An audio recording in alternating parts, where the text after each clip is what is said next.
I was born in 1988, and the more I learn about that time period, the more I realize that I was born into the end of history. In 1989, Ronald Reagan was president, and the Berlin Wall fell.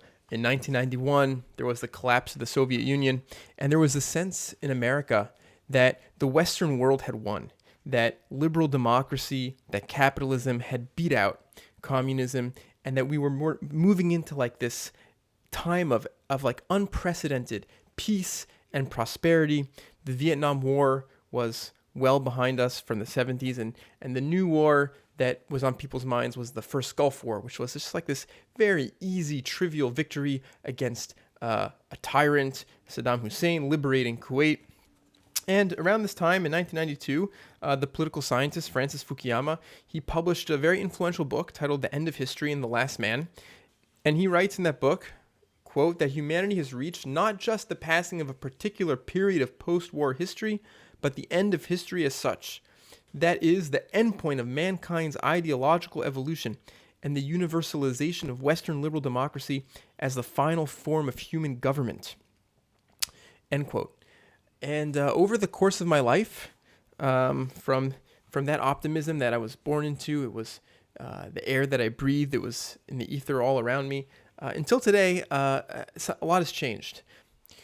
With the Russia invasion of Ukraine in the news these days, I decided to revisit a book that I had read a bunch of years ago, titled "Nothing is True and Everything is Possible: The Surreal Heart of the New Russia." And it's a book that describes what modern Russia is like from the perspective of a Russian person who spent a lot of his life in England, who works in television, and he's in Russia working for a big broadcasting company, working on television shows.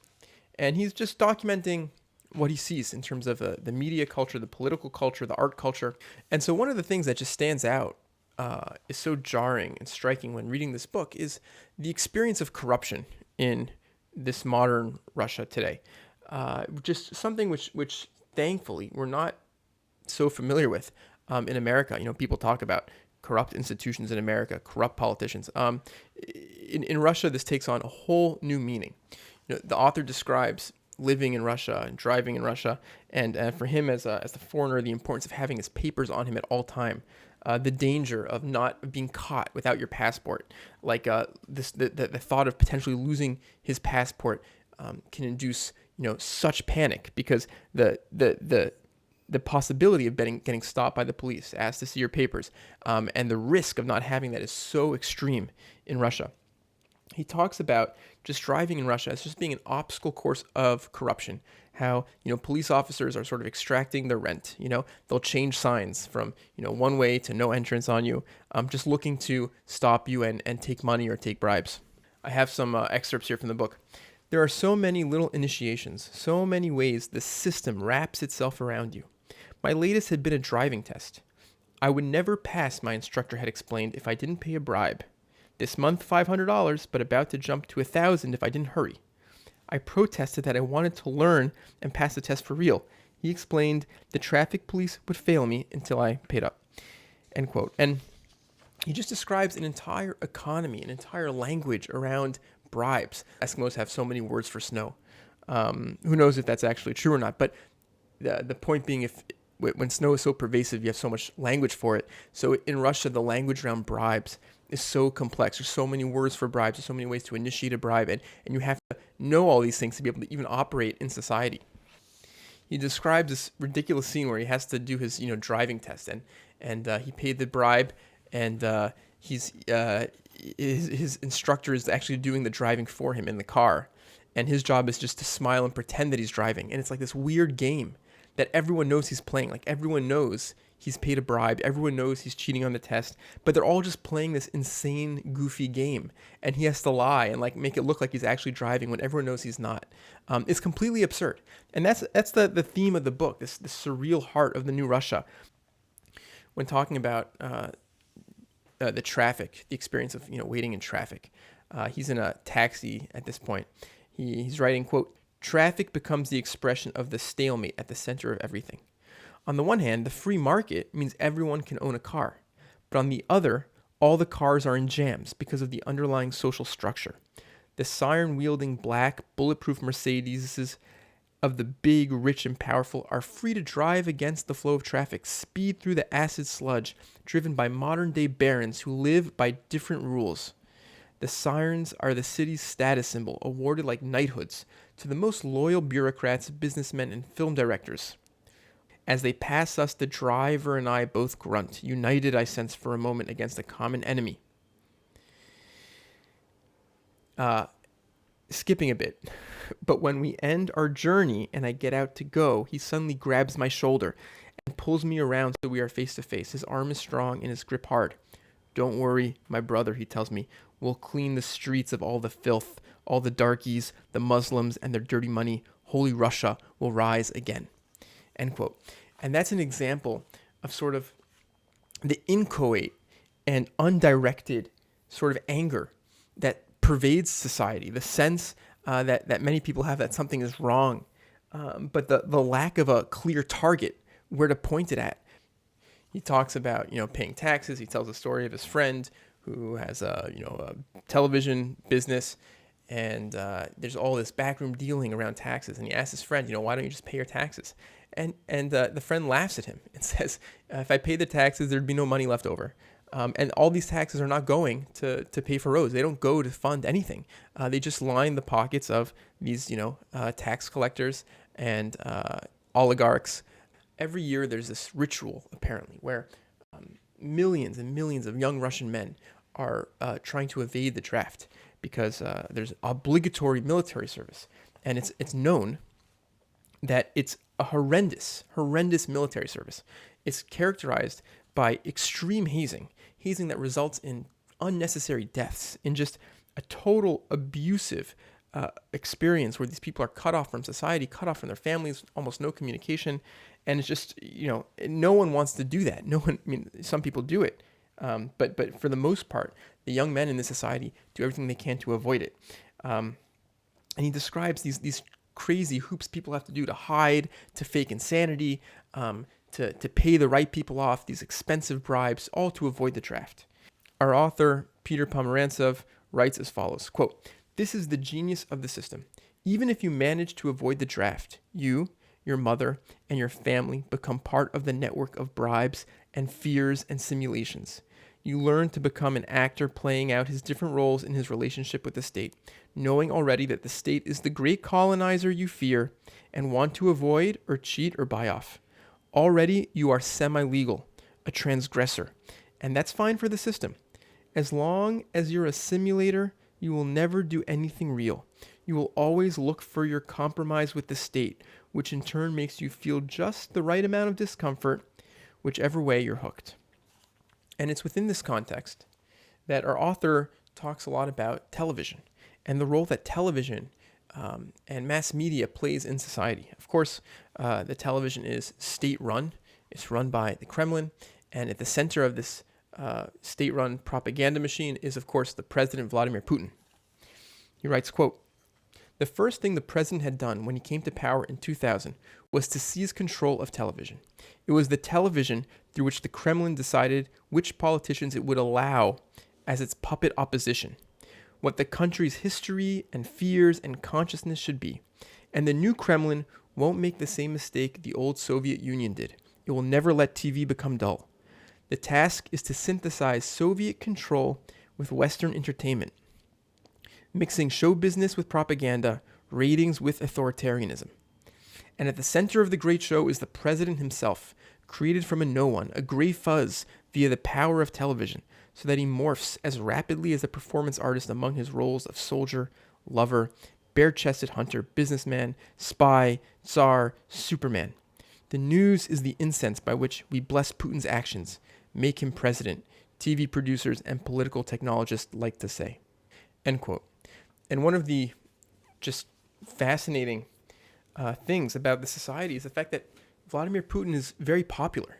And the author describes Russia, modern Russia, as a country living through tremendous historical whiplash, from dictatorships to communism to real incipient sort of potential democracy to a backsliding into autocracy that exists now. And it's within this context of historical slippage and historical whiplash, a real lack of leadership exists, a real lack of ideological clarity. It's sort of like he describes it as being almost like a nation of orphans, in a way, historical orphans. And within this context, Vladimir Putin emerges as like the nation's father figure that everyone looks up to. The book deals extensively with the propaganda machine that exists in Russia. At the center of the propaganda machine is Russia Today, which is like this worldwide network of Russian propaganda, which is, very popular and has, a lot of a wide variety of journalism and shows on it. So, writing about Russia Today, quote, Julian Assange, head of WikiLeaks, had a talk show on RT. American academics who fight the world order, 9/11 conspiracy theorists, anti-globalists, and the European far right are given generous space. Skipping a bit. The channel has been nominated for an Emmy for its reporting on the Occupy movement in the United States. But the channel is not uniformly anti-hegemonic when it suits. RT shows establishment stalwarts like Larry King, who hosts his own show on the network. So the Kremlin's message reaches a much wider audience than it would on its own. The president is spliced together with Assange and Larry King. This is a new type of Kremlin propaganda, less about arguing against the West with a countermodel as in the Cold War, more about slipping inside its language to play and taunt it from inside. And then it goes on to describe the intro to Larry King. And it finally ends with this whole description with Larry King saying, I would rather ask questions to people in positions of power instead of speaking on their behalf. That's why you can find my new show, Larry King Now, right here on Russia Today. Question more. And our author writes, the little ad seems to be bundling the cliches of CNN and the BBC into a few seconds, pushing them to absurdity. There is a sense of giving two fingers to the Western media tradition. Anyone can speak your language. It's meaningless. End quote. He goes on to talk about the experience of journalists who work at Russia Today. Of course, our author, Peter, also works in TV. And he grapples on his own with the role he might be playing in propping up the Kremlin. And he says that, people, some struggle with it, some even quit on air and make a big to-do, that they're no longer going to be party to this propaganda. But for the most part, people just say, sure, Russia Today, Russia's naughty, but the West is bad too, he says. One often hears. There's this, whataboutism, the sense that everyone is corrupt, everyone is propaganda. In a section of the book that is very startling to read now, given that there's an ongoing war between Russia and Ukraine, he talks in detail about the kind of lies that are spread in Russian media. So, quote, the West, he'll say, is sponsoring anti-Russian fascists in Ukraine, and all of them are out to get Russia and take away its oil. And he goes on and on describing all these like crazy lies. And then he goes on to say that, a little while later, you do some fact checking, you find out that all the eyewitnesses that you saw on this report were totally actors. Everything was completely made up. There are no neo-Nazi, anti-Russian fascists in Ukraine. All these things. But even when you know the whole justification for the president's war is fabricated, even when you fathom that the real reason is to create a story to keep the president all powerful and help us all forget about the melting money, the lies are told so often that after a while you find yourself nodding because it's hard to get your head around the idea that they are lying quite so much and quite so brazenly. And at some level, you feel that if Austin Kino can lie so much and get away with it, doesn't that mean they have real power? The power to define what is true and what isn't? Wouldn't you do better just to nod anyway? End quote. And that to me is such like the startling revelation and theme at the heart of the book that this author is drawing out, which is that there's this point you can lie so much, you can fabricate so much that you can construct your own reality. And there's a widespread sense in society where you just have to nod along because reality is ultimately like this collective hallucinatory narrative that we can just tell ourselves. It's malleable in that way. And it becomes hard to resist that. This idea was articulated by Hannah Arendt in The Origins of Totalitarianism. Quote, in an ever-changing, incomprehensible world, the masses had reached a point where they would at the same time believe everything and nothing. think that everything was possible and that nothing was true. Mass propaganda discovered that its audience was ready at all times to believe the worst, no matter how absurd, and did not particularly object to being deceived because it held every statement to be a lie anyhow. End quote. An example of this, there's countless examples that you can see now with the war between Russia and Ukraine going on, but one that just sort of stuck out to me. So I think of Sergei Kuryakin, who's a young guy who was the 2016 World Chess Championship challenger to Magnus Carlsen, which means that in 2016 he was considered to be the second best chess player in the world. And at the time, he was giving interviews, he speaks English, he comes off as very humble, he comes off as a little shy and awkward, he's obviously very brilliant, he's active on social media, which means he's totally plugged into the internet and to the dialogue and this discussion going on the internet at all times. And he still continues to be active on social media, and he tweets regarding the war in Ukraine. So, quote, this is from his tweets. Sergei Kuryakin, fairly recently. Many people ask if I regret my public support of the special operation, namely Russia's invasion of Ukraine. He says, after all, I've already lost invitations to Western tournaments and may lose an invitation to the candidates tournament. My answer is simple. I am on the side of Russia and my president. No matter what happens, I will support my country in any situation. And this, to me, is the key line, without thinking for a second. End quote. You know, someone so brilliant, so smart, so plugged into the modern world with connections all over the world, someone who's traveled the world, can turn off their brain, right? He said, without thinking for a second, I support my country, which is so depressing in a way. But it's true. It's true to human nature. It's true to human experience. It's true to the power of this kind of post-truth society. The main idea in the book, Nothing is True and Everything is Possible, is that Russia is in this like very strange situation, very strange place where it's profoundly authoritarian, but it has all the external trappings of a modern liberal democracy. And it's something that we haven't really seen before on the world stage. It's a kind of a paradox. So Peter Pomerantsev, our author, writes, quote, democracy? Check. Russia is a presidential democracy with elections every 4 years. Civil society development? Check. Russia has many new NGOs. Private property? Check. Now, Russia does have elections, but the opposition, with its almost comical leaders, is designed and funded in such a way as to actually strengthen the Kremlin. When the beetroot-faced communists and the spitting nationalists row on TV political debating shows, the viewer is left with the feeling that compared to this lot, the president is the only sane candidate.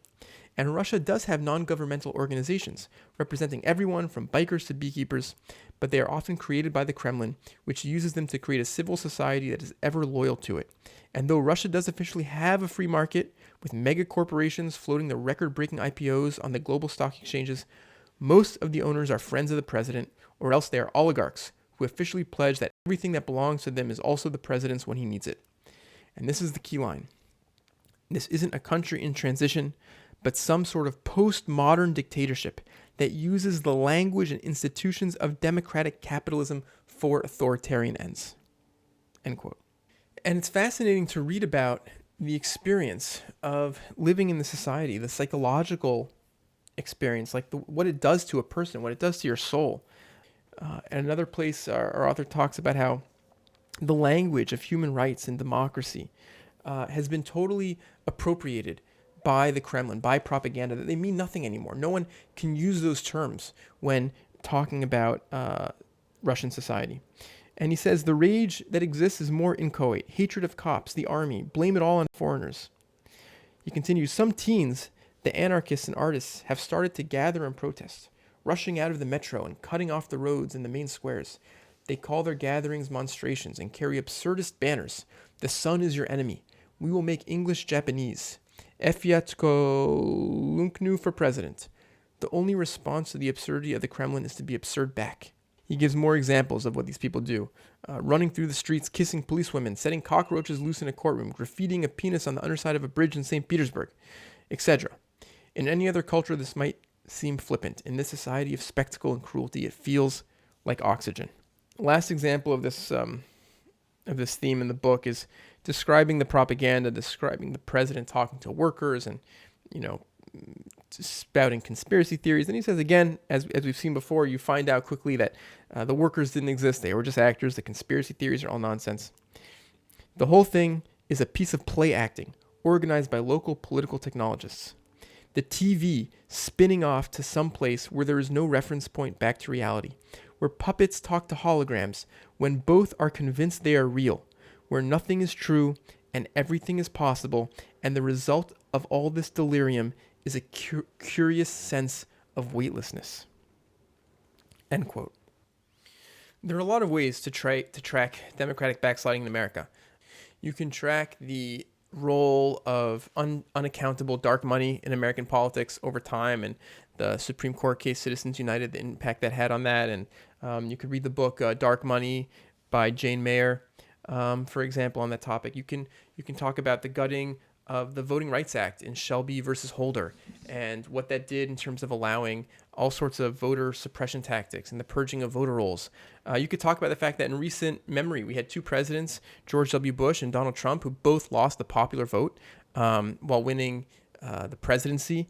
And the way this violates our sense of fairness and our sense of, one person, one vote. That is the basic hallmark premise, fundamental notion of democracy.